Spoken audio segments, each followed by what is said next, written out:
Welcome to all of you, Konark Educare. A very big hi to all of you. This is Ratnesh. पिछली video में हमने देखा था या हम लोगों ने पढ़ा था एक फार्मूला लिखना और थोड़ी सी जानकारी हमने पीरियोडिक टेबल पर दिया था, यानी कि पीटी पर थोड़ा हाईलाइट किया था। इस बार हम बहुत छोटा टॉपिक लेकर आए हैं। टॉपिक क्या है समझ लीजिए, बहुत ही छोटा टॉपिक लेकर आए हैं, मैटर। और इसी मैटर पे चर्चा करेंगे हम लोग। मैटर यानी पदार्थ क्या चीज़ होते हैं, मैटर। अब ये मैटर क्या है, इस मैटर पे हम आज पूरा का पूरा वीडियो इसी मैटर पे डिपेंड है। क्या है? पदार्थ। हम सबसे पहले चलेंगे क्लासिफिकेशन ऑफ मैटर। अगर हम इसका वर्गीकरण करें मैटर का, तो इस मैटर में क्या क्या चीज़ें आएंगी? बेसिकली दो चीज़ें आएंगी, ओनली टू थिंग्स। पहली चीज़, हमें पूरी की पूरी जो भी हम अपने चारों तरफ इन्वायरमेंट में, वातावरण में नज़र डालते हैं, तो हमें सारी की सारी चीज़ें क्या है, मैटर ही तो नज़र आ रही, वो सब मैटर ही तो हैं। इनकी क्लासिफिकेशन अगर देखा जाए तो केवल दो हैं। एक, या तो हमें वो चीज़ मिक्सचर के रूप में दिखेगी, यानी मिश्रण के रूप में, या फिर वो प्योर फॉर्म में दिखेगी। दो ही चीज़ में होंगी, हमें मिक्सचर के रूप में दिखेंगी या फिर प्योर फॉर्म में दिखेंगी। इसके अलावा और कोई तीसरा इसमें संभावना है ही नहीं। केवल मिक्सचर मिलेंगी या तो प्योर फॉर्म में चीज़ें मिलेंगी। अब मिक्सचर में मिलेंगी तो बात दो होगी, मिक्सचर मिलेंगी तो बातें होंगी दो। कौन सी बातें होंगी? दो। पहली बात होगी, अगर मिक्सचर होगा तो होगा या तो होमोजीनस या फिर होगा हेट्रोजीनस। अगर मिक्सचर मिला तो या तो वो होगा होमोजीनस और या तो फिर होगा हेट्रोजीनस। तीसरी पॉसिबिलिटी इसमें है ही नहीं। हम इस पे चल रहे हैं, होमोजीनस पे, उसके बाद हम हेट्रोजीनस पे आएंगे वन बाय वन, उसके बाद हम प्योर फॉर्म पे भी आएंगे। लेकिन हम यहाँ पहले देख लेते हैं कि हम कौन कौन सी ऐसी चीज़ें हैं जो होमोजीनस हैं और कौन सी ऐसी चीज़ें हैं जो हेट्रोजीनस हैं। इसको पढ़ने से पहले, आगे बढ़ने से पहले, एक कॉपी में थोड़ा सा कॉर्नर पे आके हम समझने की कोशिश करते हैं। ये हमारा एक, मान लीजिए कोई बीकर है या ग्लास है, बीकर है या ग्लास हमने ले लिया है। एक कांच का ग्लास ले लिया, बीकर ले लिया, इसमें हमने डाल दिया वाटर, यानी कि जल। हमने इसमें क्या डाल दिया? वाटर, यानी जल डाल दिया इसमें, ठीक। और इसमें हमने ऐड कर लिया 1 स्पून, 1 चम्मच हमने इसमें नमक। क्या ऐड कर लिया? नमक। 1 चम्मच नमक ऐड कर लिया इसमें। ये जल है, यानी इसका सूत्र होगा H2O, वाटर। अब इस वाटर में, यानी बीकर में हमने क्या लिया है? वाटर, यानी जल, और इसमें हमने डाल दिया है नमक, NaCl। नमक के अणु इसमें जाएंगे घुल और ये बन जाएगा क्या? सॉल्यूशन। क्या बनेगा? ये सॉल्यूशन। अब ये सॉल्यूशन बन गया। इस सॉल्यूशन में, पानी में हम अगर नमक डालेंगे तो नमक डालें या चीनी डालें, उनके कण को हम देख नहीं सकते, यानी वो घुल गया, टोटल घुल गया, यानी होमोजीनस मिक्सचर। यानी जो सॉल्यूशन तैयार हुआ या जो मिक्सचर तैयार हुआ, हमारा क्या हुआ? होमोजीनस।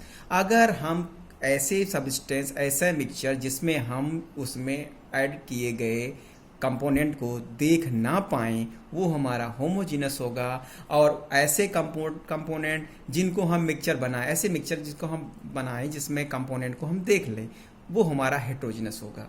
एग्जाम्पल के तौर पे हम देख लेंगे यहाँ पे। एग्जाम्पल में होमोजीनस में मान लीजिए हमने होमोजीनस का एग्जाम्पल अगर देखा जाएगा तो ये NaCl नमक है और इसमें हमने वाटर मॉलिक्यूल मिलाया, हमारा ये क्या बन गया? ये सॉल्यूशन बन जाएगा, एक नमक और पानी का सॉल्यूशन। तो ये जो सॉल्यूशन बनेगा हमारा, ये बनेगा होमोजीनस, ठीक। इसी तरह से इसमें हम ग्लूकोज अगर ऐड कर दें, C6H12O6 ग्लूकोज का फार्मूला है। अगर इसमें हम वाटर मिला देंगे तो ये भी हमारा सोल्यूशन बनेगा। ये हमारा सोल्यूशन कैसा होगा, ये हमारा सोल्यूशन मिक्सचर कैसा होगा, ये हमारा होमोजीनस होगा, क्योंकि हम ग्लूकोज के अणु पानी में देख नहीं पाएंगे, नमक के अणु हम पानी में देख नहीं पाएंगे, तो ये हमारा ये सोल्यूशन जो बनेगा वो क्या बनेगा, होमोजीनस बनेगा। हेट्रोजीनस में हम देखते हैं, हेट्रोजीनस में अगर मान लीजिए आपके पास वाटर, वही का हम एग्जाम्पल लेंगे, वाटर मॉलिक्यूल में हमने इसमें मिट्टी डाल दी, सैंड डाल दी, तो थोड़ी देर की, या हमने इसमें चॉक डाल दिया, ये चॉक यानी कैल्शियम कार्बोनेट CaCO3, ये घुलेगा नहीं, चाक जो है वो नीचे थोड़ी देर बाद सेटल डाउन हो जाएगा, यानी तलहटी में यानी ग्लास में या कांच के बर्तन में, बीकर में, जहाँ भी लेंगे वो सेटल डाउन हो जाएगा, नीचे बैठ जाएगा, पानी ऊपर आ जाएगा।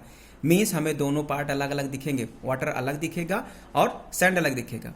वाटर हमको अलग दिखेगा, सैंड हमको अलग दिखेगा। इसको हम सॉलिड स्टेट में ले आते हैं। सॉलिड स्टेट में देख लेंगे हम, अगर सल्फर के साथ में आयरन के कण डाल दें, उसी में हम सैंड मिला दें, उसी में हम सीमेंट मिला दें, सारे कंपोनेंट हमें अलग अलग दिखाई देंगे।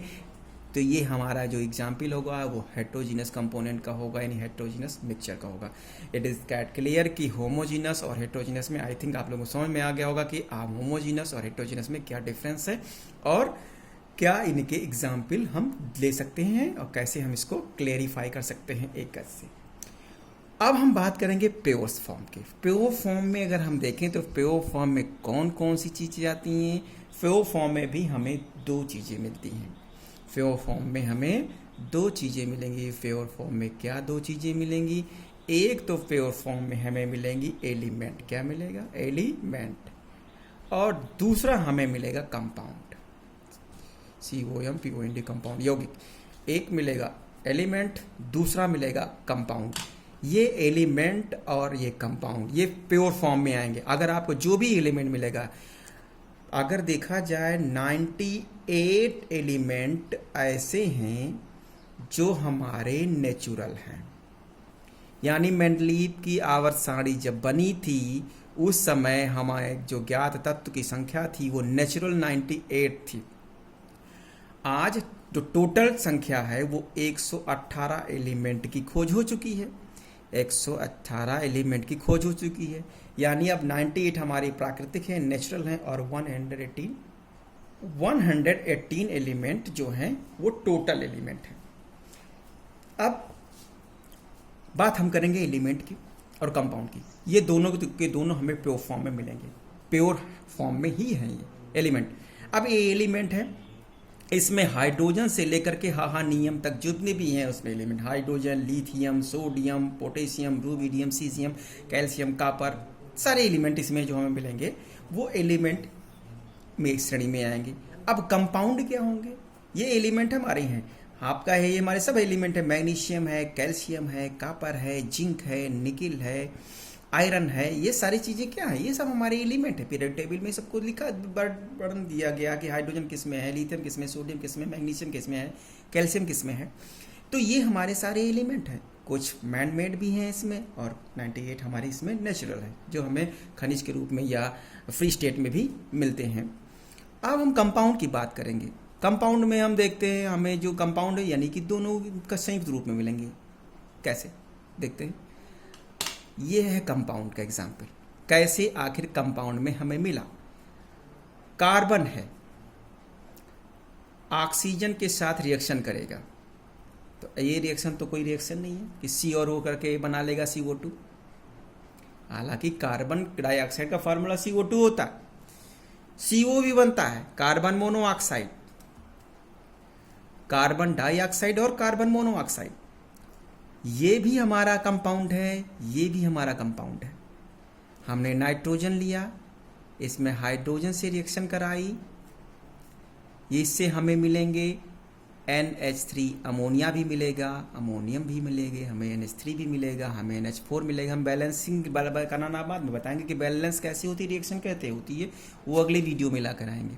लेकिन अभी हमें ये देखना कंपाउंड कैसे बनते हैं। तो कंपाउंड क्या होता है, एक एटम या एक से अधिक एटम और मॉलिक्यूल मिलकर के ये बनाते हैं कंपाउंड। यानी अगर कार्बन डाइऑक्साइड में बात करें तो इस कंपाउंड में बनने में हमें एक एटम कार्बन के, दो एटम हमें ऑक्सीजन के मिले हैं, तब जाके हमारा कंपाउंड ये कार्बन डाइऑक्साइड बना है। या ऐसे भी कह सकते हैं कि हमने एक एटम कार्बन का लिया और एक मॉलिक्यूल ऑक्सीजन का लिया। देखिए मॉलिक्यूल अगर कहेंगे तो हम एक कहेंगे, एक मॉलिक्यूल ऑक्सीजन और एक एटम कार्बन का लिया, तब जाकर के हमारा कार्बन डाइऑक्साइड बना यहाँ पे। इसी तरह से इसमें नाइट्रोजन हमने लिया एक एटम और हाइड्रोजन लिया हमने दो नहीं तीन बने हैं यहाँ पे, NH3 नहीं, हाइड्रोजन के 3 एटम लिए हैं यहाँ पे। रिएक्शन जब बैलेंस करेंगे तो इस तरह से हम बनाएंगे कि अमोनिया कैसे बनेगा, अमोनियम कैसे बनेगा। बहरहाल ये है अमोनियम और ये है अमोनिया। ये हमारे एलिमेंट हो गए, ये हमारे कंपाउंड हो गए। दोनों में आई थिंक क्लियर हो गया होगा कि एलिमेंट क्या होते हैं और कंपाउंड क्या होते हैं, दोनों में फर्क साफ दिख रहा होगा। अब हम एलिमेंट की अगर बात करें, एलिमेंट में अगर हम बात करें तो एलिमेंट में भी बहुत सारे, एलिमेंट में 3 तरीके होंगे हमारे। एलिमेंट भी अगर हम देखेंगे, एलिमेंट में हमारे 3 तरीके के, नंबर 1 और नंबर 2 और नंबर 3। एलिमेंट 3 कौन कौन से हैं? एक तो होंगे मेटल, जिन्हें हम कहेंगे धातु। दूसरी क्वालिटी होगी इनकी नॉन मेटल, अधातु, यानी जो धातु नहीं है। और तीसरे होंगे मेटेलॉइड, मेटेलॉइड यानी जिनको हम कहेंगे उपधातु। सिंपल, मेटल जिसमें इलेक्ट्रिसिटी फ्लो हो, मेटल इलेक्ट्रिसिटी फ्लो ना हो, नॉन मेटल, मेटेलॉइड, इन दोनों के बीच की प्रॉपर्टी।